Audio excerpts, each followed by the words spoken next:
Hi, I'm Michael Apple for BizNews.com. It's a privilege to be in conversation with both Lord Peter Hain, a member of the House of Lords in Britain, and Athol Williams, a South African who blew the whistle on consulting firm Bain and Company's evisceration of our revenue service SARS under the tenure of Commissioner Tomoyane, who was appointed by former President Jacob Zuma. Lord Hain, good to chat to you. You met with Athol yesterday. Who did you go to see and what was up for discussion? Good to talk to you too. We went to see Jacob Rees-Mogg, the minister in the Cabinet Office, who I have asked to ban and suspend Bain and Company from any public sector government contracts in the UK because of their practice in South Africa, which has been to virtually disable the South African Revenue Service and their complicity in state capture, which was found by the Nugent Commission to have been unlawful.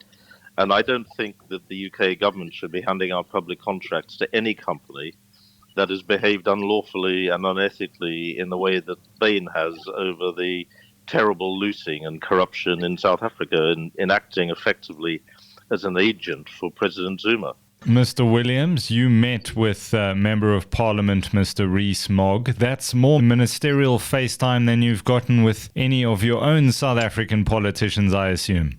That's exactly right, Michael. I have reached out directly to the presidency in South Africa around 10 times and have not had a single response. Not a single government minister, government department, member of any law enforcement authorities have approached me for information, for comment, for help, for input, even though I've offered it proactively. It is extremely tragic and worrying for us in South Africa that the UK government seems to be taking the actions against those complicit in state capture far more seriously than our own government is doing, which raises very serious questions for me about not only the inability of our government to do anything, but its unwillingness to do something. Lord Hain, 6 months ago, you wrote to who is now the outgoing Prime Minister, Boris Johnson, asking that all of the government work, at least, that Bain is doing in the UK, that be stopped pending investigation and finalization of investigations in South Africa. Did you ever hear anything back from Mr. Johnson? Yes, he referred it to Jacob Rees-Mogg, who then sent me, having spoken to Bain executives in London, a pretty, what I described as Weasley response that didn't engage with the issues at all, took Bain's explanations at face value, which I think is totally unacceptable. But so I raised it in Parliament again on Monday when I moved an amendment to the procurement bill currently going through Parliament in order to get Bain suspended.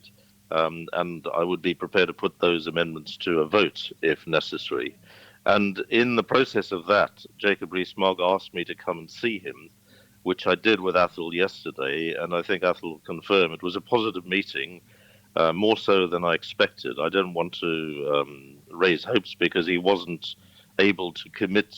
He said he had a quasi-judicial role in this, but he listened very, very attentively to what I had to say, and particularly what Athol had to say in terms of the London end of Bain's complicity in all of this, because, of course, South African Bain was reporting to London Bain, as Athol can confirm from first-hand experience, having worked for the company.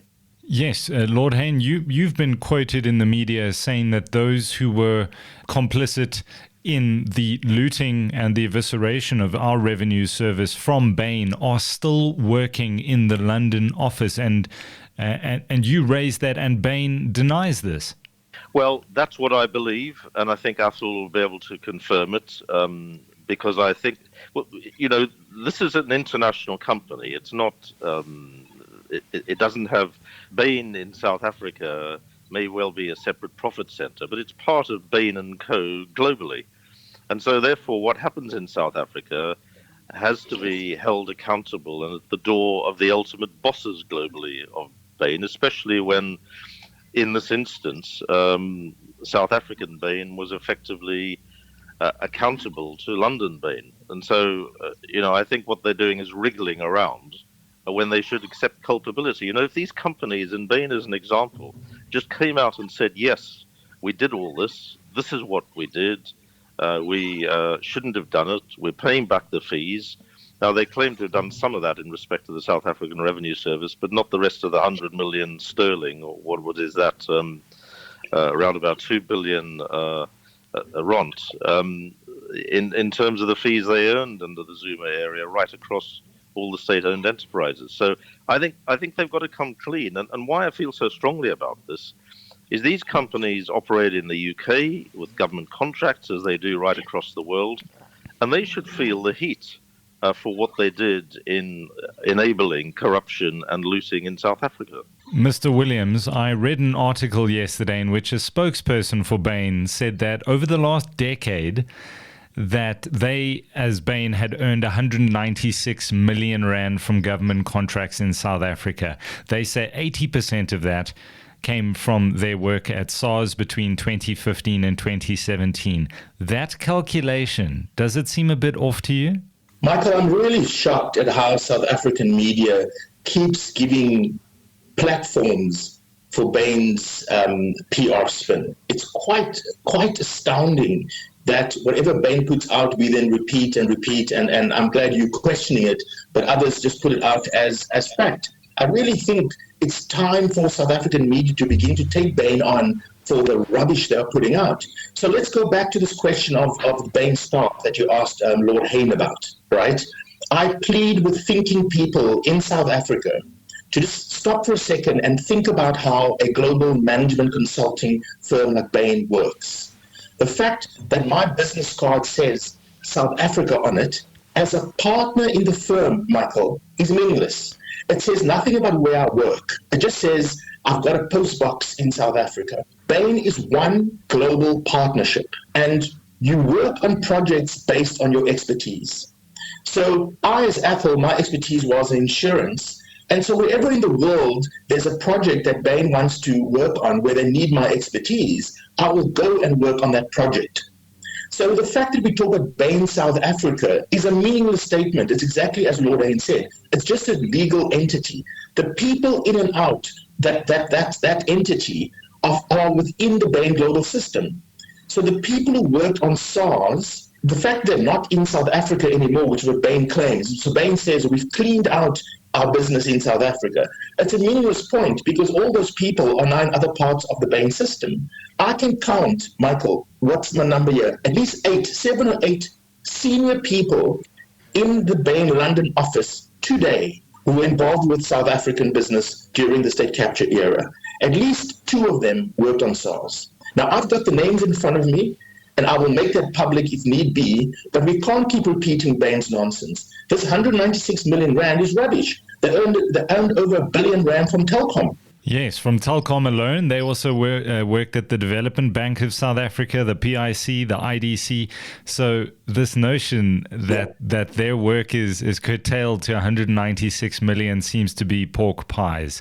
Lord Hain, political will, without it, and I'm talking about political will anywhere in the world, little seems to be possible. Have you noticed anything from afar that would lead you to believe that the South African government is actually serious about holding to account those who pillaged the country? Well, people are being faced with arrest warrants, and of course the Guptas have been arrested at long last, far too late, years too late in Dubai. But will they be extradited or not remains the question. This is all tediously and unacceptably slow. And I know that under Cyril Ramaphosa as president, they've been trying to clean up the system and get rid of the bad apples who are everywhere in it, including the NPA, the National Prosecuting Authority, and the police and the intelligence services. So this is difficult stuff. If you still got all the many of the Zuma place people in the system, hampering and hindering things, and that makes it difficult. And of course, there's a wider problem that as President Ramaphosa's difficulties have illustrated, is the lack of capability and capacity in the South African governmental system to be able to deliver almost anything. And that troubles me greatly in respect of state capture and bringing those to justice. Because every week, almost every day, and certainly every year that these people remain at large, they're spending the billions of rand that they looted. And so when they finally, if they are ever finally brought to justice, and the assets attempted to be recovered, which should have happened a long time ago, then what is going to be left if indeed it hasn't been expertly hidden with the assistance of global companies and lawyers and accountants and auditors and consultants of the kind that we've seen exposed in this whole sorry and scandalous episode, like Bain, like McKinsey, like KPMG, like SAP, and of course the banks who were complicit too, HSBC and Standard Chartered and Bank of Baroda, to name just some. Mr. Williams, last time we spoke, you mentioned that you had met with the Federal Bureau of Investigations, the FBI, because we seem to forget at times that this is a Boston-based company, a Boston-headquartered company. Has there been any, to your knowledge, movement on a potential Department of Justice investigation regarding Bain's conduct? Well, Michael, the Department of Justice in the U.S. started investigating Bain in 2018 already. So they've been investigating Bain for a long time. I just don't know what the status of that investigation is.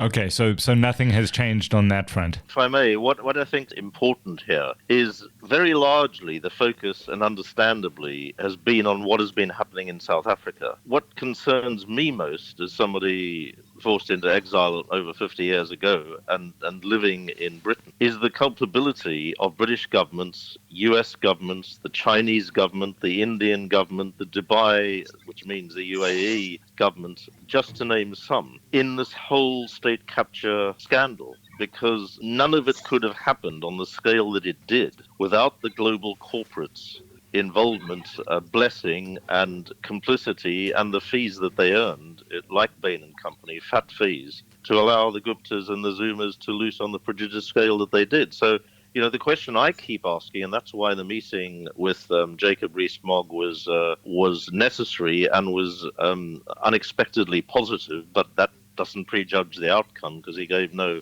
indication of what his decision would be. But at least now, British ministers are having to confront this and answer questions in the British Parliament. I think the same should happen in the US Congress. I don't expect that the Chinese authorities will take any notice of the People's Congress, but there are limited democratic avenues, almost non-existent, for raising it there. But Hong Kong has been central to this whole business, along with Dubai. And the Indian government has been completely silent on all of this. And yet the Guptas are Indian citizens. They've been living there. The State Bank of India owns the Bank of Baroda, which was a conduit for a lot of the money laundering. So in the end, the buck stops in London and Washington and Delhi and Beijing and Dubai and Abu Dhabi, just to name some of the principal government actors.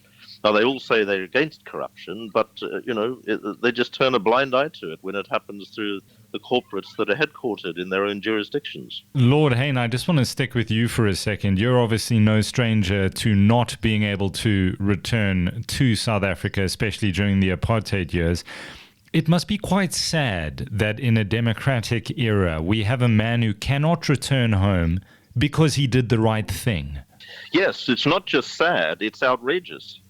Athol Williams is an extremely brave man and showed enormous courage and principle in sacrificing a very good career. And I don't know the detail, Athol, but I think you've said a well-paid career as a senior global partner of Bain to tell the truth. And he was praised by the Zondo Commission for his bravery and his testimony. And he should be saluted in South Africa, not hounded as he has out of the country, with Bain and Company punishing him and extracting, money from him in terms of the terms that he had of housing and the rest of it for relocating to Johannesburg.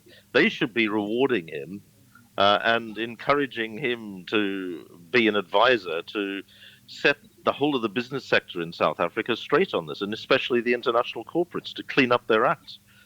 Because I don't see any sign that the corporate side of this state capture scandal is behaving in a different way. And Bain's dodging of the issues that I've raised in Parliament and Athol has constantly pressed, and pretending that, Bain London is nothing to do with Bain South Africa, and all of these kind of specious, convenient excuses, should just hold up their hands, tell us what they did, work with the South African authorities to explain, for example, exactly what they did in the Revenue Service so that it can be reversed, and they should actually volunteer to reverse it.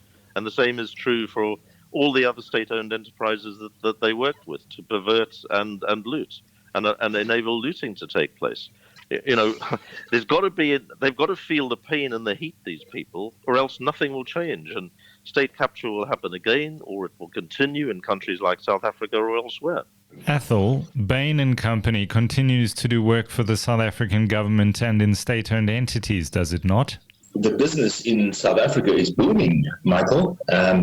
We know that Sasol have hired Bain, paying them hundreds of millions a year, and they've moved to new offices. They've appointed new partners. They're promoting new partners. So business is booming because South African CEOs have chosen to ignore the Zondo Commission. They've chosen to ignore the Nugent Commission. They've chosen to ignore what I've said. You saw Business Leadership South Africa defend Bain. We've now had Business Unity South Africa, BUSA, say to me directly with other people on the call that business will not support me, that business will not support an individual whistleblower. So business in South Africa have taken a very clear stand. They're on one side of this ethical line and the rest of South Africa is on the other line, where all of us are saying we are anti-corruption and we will not tolerate corruption and those who are involved in state capture.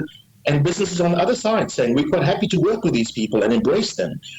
Because one, we'll hire them, and two, we'll keep punishing the whistleblowers who speak up.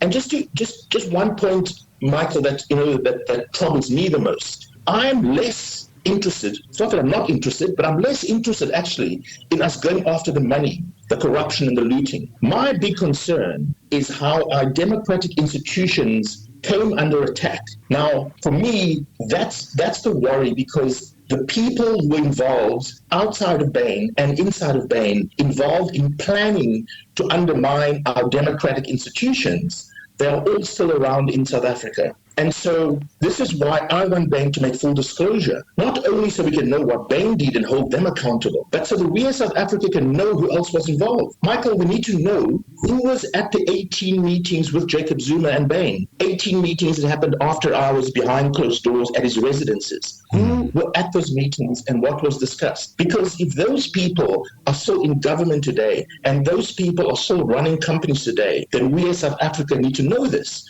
Because exactly as Lord Hain says, state capture will keep repeating itself until we know exactly what went on and who was involved. Now, Athol, I just want to finish off with you. South Africa is your home.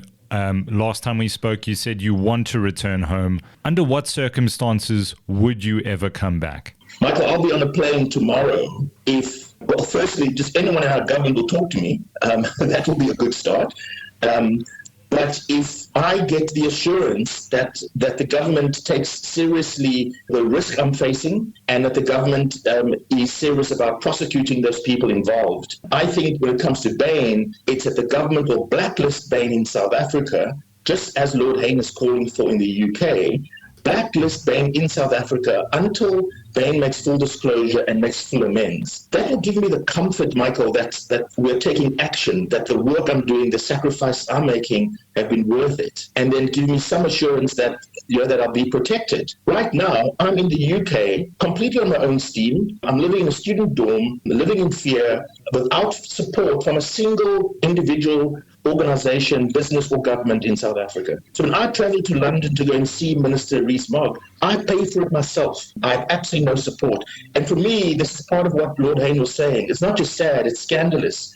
Because we as South Africans need to rally around the soldiers who are fighting on the front line of this war we're in. And right now, we're all saying, good luck, soldiers, you're on your own. Lord Peter Hain and Athol Williams, thank you for the work you've done and continue to do. Thank you both for your time. Thank you. Thank you.